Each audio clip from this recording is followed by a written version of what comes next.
Zone 1 sports meets కి ఇంత పెద్ద ఎత్తున స్పోర్ట్స్ యాక్టివిటీస్ లో పాల్గొని ఈరోజు క్లోజింగ్ సెరమనీలో ప్రైజ్ డిస్ట్రిబ్యూషన్ సందర్భంగా పాల్గొనడం చాలా ఆనందంగా ఉన్నది.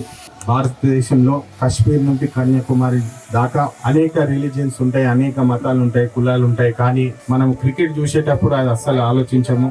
భారతదేశం గెలవాలని చెప్పి ఎట్లయితే అనుకుంటామో ఈరోజు ఈ కార్యక్రమం చూసి చాలా ఆనందంగా అనిపిస్తుంది. ఎందుకంటే ఇప్పుడే ప్రిన్సిపల్ గారు చెప్తున్నారు, దాదాపు 15 స్కూల్స్ నుంచి 1275 స్టూడెంట్స్ కి free education and residential facilities ఇస్తున్నారు. అంటే చాలా ఆనందంగా ఉన్నది. ఎందుకంటే మీరందరు చూస్తున్నారు, భారతదేశంలో ఉమెన్ ఎంపవర్మెంట్, మహిళా శక్తి అని చెప్పి చాలా మాట్లాడుతుంటాం. కానీ ఇలాంటి ఫెసిలిటీస్ సౌకర్యాలు ఇచ్చి మంచి పద్ధతిలో చదివించి స్పోర్ట్స్ యాక్టివిటీస్ కి అవకాశాలు ఇప్పిస్తూ ముందుకు సాగితేనే మన భారతదేశము ముందుకు వెళ్తుందని చెప్పి గట్టిగా నమ్ముతాను.